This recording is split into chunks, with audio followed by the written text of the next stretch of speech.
Hello नमस्कार दोस्तों, स्वागत है आपके एक और न्यू फ्रेश वीडियो में। और आज की इस वीडियो में हम बात करेंगे वैसी 7 बाइक्स के बारे में जो कि एज अ बिगिनियर आप ले सकते हो।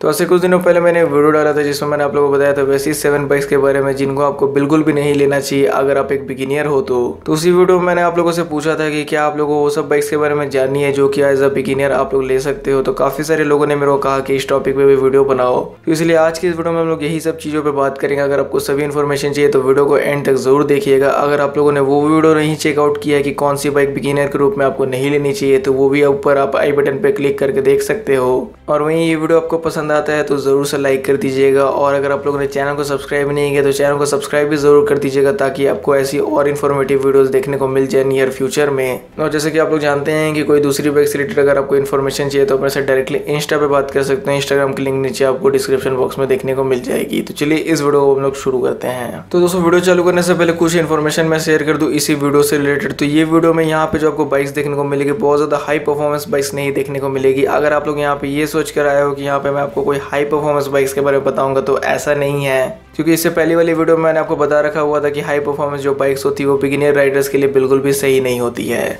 तो इस वीडियो में जो आपको ज्यादा बाइक्स देखने को मिलेगी 160 सीसी से लेकर 200 सीसी के बीच में ही देखने को मिलेगी। और उससे ऊपर की जो बाइक्स होती है वो मेरे को पर्सनली बिगिनियर राइडर्स के लिए सही नहीं लगती है। और एक बात की, अगर आप लोगों को बाइक चलानी ही नहीं आती है तो मैं आप लोगों को रिकमेंड करूंगा कि ये सब बाइक्स को भी आप लोगों को नहीं लेना चाहिए। 160 सीसी या फिर 200 सीसी की भी बाइक्स को नहीं लेना चाहिए, क्योंकि at the end of the day bike अगर आप लोग नई लोगे, उसको गिराओगे, पटकोगे तो आप ही को दुख होगा। इसलिए बेटर ये रहेगा कि जो पहले आपकी अपनी घर पे बाइक है उस बाइक से प्रैक्टिस करो, उस बाइक को सीखो। आज की डेट में लगभग हर किसी के घर में एक ना एक बाइक जरूर होती है। तो नो मैटर आपके पास हीरो स्प्लेंडर हो, पैशन प्रो, बजाज प्लेटिना हो, कोई भी बाइक हो, लेकिन पहले वो सब बाइक्स तो अपने हाथ को बैठाना सीखिए, फिर उसके बाद जो है ये सब बाइक्स को ट्राई करिए। और वही जिन लोगों ने 100 सीसी 125 सीसी की बाइक्स चला रखी हुई है, तो यहाँ पे जो मैं आपको बाइक्स बताने वाला हूँ उन सभी बाइक्स में आप लोगों को कोई भी दिक्कत नहीं होने वाली है। तो दोस्तों यहाँ पे जो इस वीडियो में बाइक्स है उन पे बात करने से पहले कुछ एक्स्ट्रा बाइक्स के बारे में आपको बता दूं, क्योंकि बहुत लोग इस वीडियो को देखने के बाद बोलेंगे कि भला ये सब बाइक्स इस वीडियो में कहाँ चल गई। तो यहाँ पे मैं बात कर रहा हूँ कुछ 150 से 160 सीसी बाइक्स के बारे में। तो मैं आपको यहाँ पे ये बता दूं कि अगर आपको कोई 150 सीसी बाइक को लेना है एज अ बिगिनियर के तौर पे, और अगर आपको चाहिए कि उसमें माइलेज आपको अच्छी मिले, साथ ही में उसका जो राइड कंफर्ट हो वो भी अच्छा हो, तब मैं आपको बोलूंगा कि आपको यामा FZ V3 के साथ जाना चाहिए, क्योंकि उस बाइक का माइलेज भी अच्छा है और वहीं उस बाइक का जो कंफर्ट है वो भी अच्छा है। हल्की से उसमें पावर कम है लेकिन बाद बाकी चीज उस बाइक में काफी अच्छी है। उससे अगर आपको हल्की ज्यादा पावर चाहिए, अगर आप माइलेज में एडजस्ट कर लेते हो तो पल्सर 150 भी आपके लिए काफी अच्छी ऑप्शन है।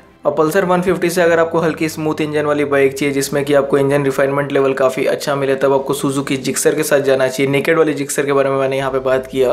और वहीं अगर आपको कोई 160 सीसी की बाइक चाहिए जिसमें कि आपको राइड कंफर्ट भी अच्छा मिले, थोड़ा सा उसका पावर भी अच्छा खासा हो, तब आपके लिए यहाँ पे अपाची 164 भी काफी ज्यादा अच्छी रहेगी। तो यहाँ पे मैंने आपको ये सब कुछ बाइक्स के बारे में बताया जो कि आप ले सकते हो 150 सीसी से 160 सीसी सेगमेंट में। आगे वीडियो में हम लोग और ऐसी बाइक्स पे बात करेंगे, लेकिन अगर आपकी इस टाइप की डिमांड है तो ये सब बाइक्स को आप लोग एक बार जरूर ट्राई कर सकते हो। तो अब हम लोग इस वीडियो को फाइनली शुरू करते हैं। तो स्टार्ट करते हैं यहाँ पे जो 7 नंबर पे बाइक है उससे। तो यहाँ पे जो 7 नंबर बाइक है ये फॉल होती है 150 सीसी से 160 सीसी सेगमेंट में। और वहीं ये जो बाइक है आपके लिए काफी ज्यादा सही रह सकती है अगर आपको कोई इस सेगमेंट में सबसे अच्छी लुक वाली बाइक चाहिए तो वैसे इसमें 150 सीसी का इंजन नहीं 155 सीसी का इंजन है। और वहीं ये जो बाइक है पर्सनली मेरे को ये काफी ज्यादा अच्छी लगती है। नेकेड जिक्सर से ये जो बाइक की लुक है ये काफी ज्यादा अच्छी है, क्योंकि इसमें आपको फेयरिंग डिजाइन देखने को मिलता है। और फेयरिंग डिजाइन जैसा कि आप लोग जानते हैं कि हमेशा ट्रेंड में बने रहता है, specially school college going students को फेयरिंग वाली बाइक से ज्यादा पसंद आती है। और वहीं ये जो बाइक है बहुत ज़्यादा एग्रेसिव नहीं है, बहुत ज़्यादा इसमें आपको पावर नहीं मिलती, जिसकी वजह से अगर कोई एक बिगिनियर राइडर है तो वो भी इस बाइक को आराम से राइड कर सकता है। तो सुजुकी जिक्सर SF को अगर आप लेते हो तो ऑन रोड न्यू दिल्ली में ये जो बाइक है आपको मिलती है 1,45,000 रुपीज़ में। ये बाइक में आपको 13.4 bhp का पावर मिल जाता है और 13.8 न्यूटन मीटर का टॉर्क मिलता है इसके 155 CC single cylinder air cooled engine से। हाँ, यहाँ पे ये है कि कंपनी को इसमें एयर कूल्ड इंजन को जरूर हटा देना चाहिए, क्योंकि एयर कूल्ड जो इसका इंजन है वो बम्पर टू बम्पर ट्रैफिक में हल्का हीट होने लगता है। वहीं ये जो बाइक है 5 स्पीड गियरबॉक्स के साथ आती है। इसमें आपको 12 लीटर्स की फ्यूल टैंक कैपेसिटी मिलती है। इस बाइक की जो कर्वेट है वो 148 kg है और इसकी सीट हाइट आपको मिलती है 795 mm की। और वहीं ये बाइक आती है सिंगल चैनल ABS के साथ। तो यहाँ पे जो 6 नंबर बाइक है यहाँ पे हम लोग फिर से बात करें एक 160 सीसी बाइक के बारे में। और वहीं ये जो बाइक है एज अ बिगिनर राइडर के रूप में आपके लिए काफी ज्यादा सही रह सकती है अगर आपको कोई 160 सीसी सेगमेंट में सबसे ज्यादा फीचर लोडेड बाइक चाहिए तो।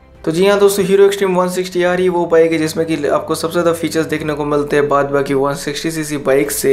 ये बाइक में आपको ऑल एलईडी सिस्टम देखने को मिलता है। इसका जो हेडलाइट है वो भी एलईडी दिया गया, इसका जो टेल लाइट है वो भी एलईडी दिया गया। इवन इसमें आपको जो इंडिकेटर्स है वो भी एलईडी देखने को मिलते हैं। Side stand engine kill switch वाली भी फीचर आपको इस बाइक में देखने को मिलती है। और वही सबसे खास बात इस बाइक की ये है कि इस बाइक की जो प्राइस है काफी ज्यादा कॉम्पिटिटिव रखी गई है। यानी कहने का मेरा मतलब ये है कि बाद बाकी जो 160cc की बाइक्स अभी आ रही है मार्केट में, उनकी जो प्राइस है लगभग 1,24,000 या 1,25,000 के ऊपर जा रही है ऑन रोड में। लेकिन ये जो बाइक है आपको 1,20,000 से भी नीचे ऑन रोड में मिल जाती है। एग्जैक्ट मैं बात करूँ तो ऑन रोड न्यू दिल्ली में ये बाइक आपको मिलती है 1,16,000 रुपीज़ में। और वहीं ऐसा नहीं है कि कम प्राइस होने की वजह से इस बाइक में पावर की कमी। इस बाइक में पावर भी काफ़ी अच्छी दी गई है। 15 bhp की पावर और 14 न्यूटन मीटर का इसमें आपको टॉर्क मिल जाता है। ये भी बाइक में आपको एयर कूल्ड सिस्टम मिल जाता है। 5 स्पीड गियरबॉक्स के साथ ये बाइक आती है। इसकी फ्यूल टैंक कैपेसिटी 12 लीटर्स की। वहीं इसकी जो कर्वेट है 138 kg और इसकी जो सीट हाइट है 790 mm है। तो कर्वेट यहाँ पे देख के मेरे को एक और बात याद आ गई कि 160cc सेगमेंट में जितनी भी बाइक्स आती है ये जो बाइक है सबसे ज़्यादा लाइट वेट है। तो जिसकी वजह से यहाँ पे जो बिगिनर राइडर्स पतले दुबले हैं उनको भी इस बाइक को संभालने में ज़्यादा दिक्कत नहीं आई, क्योंकि ये बाइक ज़्यादा भारी नहीं है। और वहीं एक्सट्रीम 160R में भी आपको सिंगल चैनल ABS देखने को मिलता है। तो दोस्तों यहाँ पे जो 5th नंबर बाइक है इस वीडियो की लास्ट 160cc की बाइक है। और वहीं ये जो बाइक है आपके लिए काफ़ी ज़्यादा सही रहेगी अगर आपको कोई 160cc सेगमेंट में सबसे ज़्यादा पावरफुल बाइक चाहिए। तो वैसे अगर देखा जाए तो 160cc की जो बाइक होती है एज अ बिगिनर राइडर के लिए काफ़ी ज़्यादा सही रहती है, क्योंकि इनमें आपको मोर देन इनफ परफॉर्मेंस मिल जाती है। स्पेशली अगर आप एक स्मॉल टाउन या फिर स्मॉल सिटी में रहते हो तो अगर आप एक 160cc की बाइक को अकेले राइड करते हो स्पेशली सिटी में, तो मेरे को नहीं लगता कि कभी भी इनमें आपको पावर की कमी महसूस होगी। तो पहले इस जगह पे जो कब्जा था वो अपाची 164V का था, यानी BS4 एरा में था। लेकिन अभी जैसा BS6 एरा आ गया तो यहाँ पे अपनी जगह बना ली है पल्सर NS 160 ने। जैसा कि सभी बाइक्स ने BS4 से BS6 ट्रांजिशन में पावर लूज किया है, लेकिन NS 160 और इसकी जो बिग ब्रदर है NS 200 ने दोनों ही ने पावर गेन किया है। और ऐसा वैसा नहीं है कि यहाँ पे बहुत ही कम पावर गेन किया, लगभग 1 bhp पावर इन दोनों ही बाइक्स ने गेन किया है। तो 5th नंबर में बात करें पल्सर NS 160 के बारे में। और वहीं इस बाइक को अगर आपको लेना है तो 1,27,000 रुपीज़ इस बाइक के लिए आपको प्राइस पे करनी पड़ती है ऑन रोड न्यू दिल्ली में। इस बाइक में आपको 17 bhp का पावर मिल जाता है और 14.6 न्यूटन मीटर का टॉर्क मिलता है इसके 160cc single cylinder oil cooled engine से। ये बाइक आती है 5 स्पीड गियरबॉक्स के साथ। इसमें आपको 2 लीटर्स की फ्यूल टैंक कैपेसिटी मिल जाती है। और वहीं इसकी कर्वेट है 151 kg और इसकी जो सीट हाइट है लगभग 805 mm की है। और NS 160 भी आती है सिंगल चैनल ABS के साथ। तो दोस्तों यहाँ पे 4th नंबर बाइक है, ना ही 160cc की, ना ही 200cc की, ना ही 150cc की। ये जो बाइक है 180cc की है। तो बहुत लोगों ने मेरे को यहाँ पे गेस कर लिया होगा। अगर गेस कर लिया है अगर आप लोगों ने तो कमेंट से मैं जरूर बता दीजिएगा। वैसे हम लोग 4th में बात कर रहे हैं हॉर्नेट वर्जन 2.0 के बारे में। तो चाहे आप लोग इसको हॉर्नेट 180R कह लीजिए या फिर वर्जन 2.0 कह लीजिए, जो आप लोगों को ठीक लगे आप लोग वो कह सकते हो। तो जैसा कि मैंने आपको बताया कि ना ही ये जो बाइक है 160cc की, ना ही 200cc की। ये जो बाइक है इसमें आपको 180cc का अब इंजन देखने को मिलने लगा है। पहले हॉर्नेट जो थी वो 160cc इंजन के साथ आती थी। और वहीं जो बाइक है सुजुकी जिक्सर SF150 से सिर्फ 3,000 रुपीज़ महंगी है ऑन रोड में। तो यानी अगर एग्जैक्ट मैं आपको इसकी प्राइस बताऊँ तो इसकी जो प्राइस है 1,48,000 रुपीज़ है। पावर जो इस बाइक में लगभग आपको पल्सर NS 160 इतना मिलता है 17 bhp का। और वहीं इसका जो टॉर्क है वो NS 160 से ज़्यादा है। इसमें आपको 16.1 न्यूटन मीटर की टॉर्क मिल जाती है, जिसकी मदद से ये साबित होता है कि इसका जो आउटराइड एक्सेलरेशन होगा, यानी क्लियर भाषा में बोला जाए पिकअप जो होगा वो ज़्यादा आपको अच्छा देखने को मिलेगा NS 160 से। लेकिन अगर टॉप स्पीड की बात की जाए तो दोनों ही बाइक की जो टॉप स्पीड है लगभग आपको सेम देखने को मिलेगी। हल्की फुल्की 19-20 हो सकती है, लेकिन जैसा मैंने आपको बताइए रखा हुआ है कि पावर डिसाइड करती है कि टॉप स्पीड कितनी होगी, ना कि टॉर्क डिसाइड करती है। टॉर्क यही डिसाइड करती है कि जो आउटराइड एक्सेलरेशन है, जो पिकअप है, वो कितना आपको अच्छा देखने को मिलेगा कोई भी पर्टिकुलर व्हीकल में। तो इतना ज़्यादा डिटेल पे ये सब टॉपिक पे नहीं जाएंगे क्योंकि ऑलरेडी मैंने आपको बता रखा हुआ है। और वहीं ये जो बाइक इसमें भी आपको 5 स्पीड गियरबॉक्स मिलता है, लेकिन इसमें एयर कूल्ड इंजन आता है। और वहीं इसकी जो फ्यूल टैंक कैपेसिटी ये है 12 लीटर्स की। वहीं हॉर्नेट वर्जन 2.0 की जो कर्वेट है 142 kg है। सीट हाइट इसकी एग्जैक्ट मेजरमेंट मेरे को याद नहीं है, लेकिन शायद 800 mm इसकी सीट हाइट है। और वहीं हॉर्नेट 180 भी जो है सिंगल चैनल ABS के साथ आती है। तो दोस्तों यहाँ पे 3rd नंबर बाइक है 150cc की बाइक है। लेकिन मेरा कहने का ये मतलब नहीं कि हम लोगों ने फिर से 150cc 160cc बाइक्स के बारे में बात करना चालू कर दी। ये जो बाइक है ये प्रीमियम 150cc की बाइक है। वैसे अगर मैं एग्जैक्ट बात करूँ तो ये बाइक में आपको 155cc का इंजन देखने को मिलता है। और ये बात सुन के आप लोगों ने पकड़ लिया होगा कि कौन सी बाइक के बारे में हम लोग यहाँ पे बात कर रहे हैं। तो 3rd नंबर हम लोग बात कर रहे हैं यामाहा MT-15 के बारे में। तो जी हाँ दोस्तों, MT-15 वो बाइक है जो कि प्रीमियम 150cc सेगमेंट में फॉल करती है, क्योंकि इसमें आपको जो इंजन है वो तो 155cc का मिलता है, लेकिन परफॉर्मेंस जो लगभग एक 200cc बाइक इतनी मिलती है।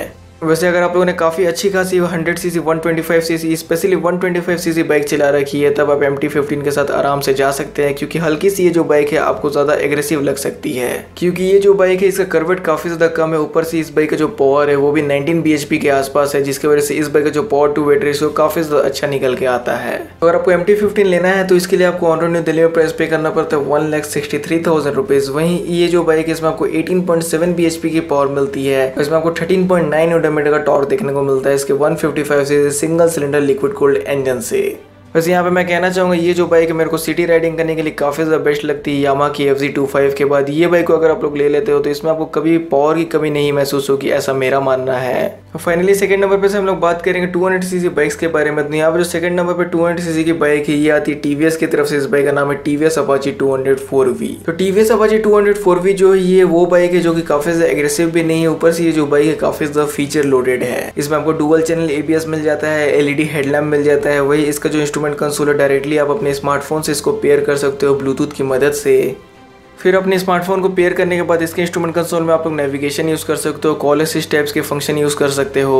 तो काफ़ी सारे फीचर्स आपको मिल जाते हैं TVS Apache 204V में। साथ ही में इसमें आपको सिंगल क्लिक स्टार्टर मिल जाता है, सिर्फ एक बार आप लोग सेल्फ बटन को प्रेस करोगे तो बाइक जो ऑटोमेटिकली स्टार्ट हो जाएगी। बहुत देर तक आपको उसकी जो बटन है उसको दबा के रखने की ज़रूरत नहीं है। और वहीं इतना सब कुछ जो ये सिर्फ और सिर्फ आपको 1,50,000 के नीचे के ऑन रोड प्राइस में मिल जाता है, यानी 1,48,000 एग्जैक्ट मैं बात करूँ, इतना प्राइस में आपको ये बाइक ऑन रोड में मिल जाती है। तो आप लोग मेरे को कमेंट सेक्शन में जरूर बताइए कि इस प्राइस रेंज में आप लोग कौन सी बाइक लोगे, 3,000 रुपीज़ बचा के जिक्सर SF लोगे या फिर हॉर्नेट 180 लोगे या फिर Apache 204V लोगे। अब दोस्तों यहाँ पे जो फर्स्ट में बाइक है, वैसे एक्चुअली यहाँ पे मैंने दो बाइक्स को इंक्लूड कर दिया, दोनों ही बाइक्स एक दूसरे के सिबलिंग्स है, दोनों में सेम इंजन देखने को मिलता है आपको, सिर्फ और सिर्फ यहाँ पे बॉडी डिजाइन का अंतर है। तो फर्स्ट में हम लोग बात करें बजाज पल्सर RS 200 और NS 200 के बारे में। तो यहाँ ये जो दोनों बाइक्स है इनके मैं आपको डिटेल स्पेसिफिकेशंस नहीं दूंगा, क्योंकि हम लोग ज्यादा फोकस करेंगे इन दोनों ही बाइक्स के इंजन के बारे में। अब यहाँ पे ये दोनों जो बाइक्स हैं इनको यहाँ पे मैंने टॉप पे इसलिए रखा है क्योंकि 200 सीसी की बाइक अगर आपको लेना है तो ये जो बाइक्स है इनमें आपको काफ़ी अच्छी खासी परफॉर्मेंस मिल जाती है। और साथ ही में ये दोनों बाइक्स से बहुत ज़्यादा एग्रेसिव नहीं है, लीनियर इनिशियल पिकअप आपको ये दोनों बाइक्स में देखने को मिल जाता है। लेकिन फिर भी ये दोनों बाइक्स को रिकमेंड करने से पहले मैं आप लोगों को यही बोलना चाहूँगा कि अगर आपकी अच्छी खासी बाइक्स पे हाथ बैठी हुई है तभी ये दोनों बाइक्स जो है आपके लिए सही रहेंगी, क्योंकि अदरवाइज यहाँ पे फिर वही होगा कि अगर आपकी हाथ अच्छी तरीके से बैठेगी नहीं तो ये दोनों बाइक्स भी जो है आपको काफ़ी ज़्यादा पावरफुल लगेगी आपकी जो बाइक है ये आउट ऑफ कंट्रोल जा रही है। सो एनीवेज फिर भी यहाँ पे ये दोनों बाइक्स को मैंने इसलिए रखा है क्योंकि ड्यूक 200 RC 200 जैसे ये दोनों बाइक्स में आपको इनिशियल पिकअप नहीं मिलता है, और बस इसी की वजह से वो जो दोनों बाइक्स है उनको यहाँ पे मैंने इंक्लूड नहीं किया है, क्योंकि वो जो दोनों बाइक्स है भले उनका टॉप स्पीड अच्छा नहीं हो लेकिन उनका जो इनिशियल पिकअप है वो काफ़ी ज़्यादा फ्लैट है, जिसकी वजह से वो जो बाइक से हल्की एग्रेसिव हो जाती है। तो फिर भी जैसा मैंने आपको बता दिया कि 200 सीसी सेगमेंट में कोई आपको वैसी बाइक चाहिए जिसमें कि आपको पावर भी काफ़ी अच्छा खासा मिले और संभालने के लिए भी इजी हो, तब आप RS 200 के साथ जा सकते हैं अगर आपको फेयरिंग में चाहिए तो। वहीं अगर आपको नेकेड डिज़ाइन में चाहिए तब आपके लिए NS 200 भी काफ़ी ज़्यादा अच्छी ऑप्शन रहेगी। और वहीं अब ये जो दोनों बाइक्स है दोनों में आपको सेम पावर और सेम टॉर्क देखने को मिलता है। तो RS 200 लगभग आपको मिल जाती है 1,70,000 के आसपास, और वहीं NS 200 लगभग आपको मिलती है 1,51,000 के आसपास ऑन रोड में। तो दोस्तों यही सब 7 बाइक्स के बारे में मैंने आपको बताया इस वीडियो में। वैसे एक बाइक मैंने ज़्यादा ऐड कर दिया। सो एनीवेज फिर भी अगर आपको ये वीडियो पसंद आती है तो ज़रूर से लाइक कर दीजिएगा। अगर आपको कुछ कहना तो आप कमेंट कर सकते हैं, और वहीं आपका वीडियो देखने के लिए थैंक यू।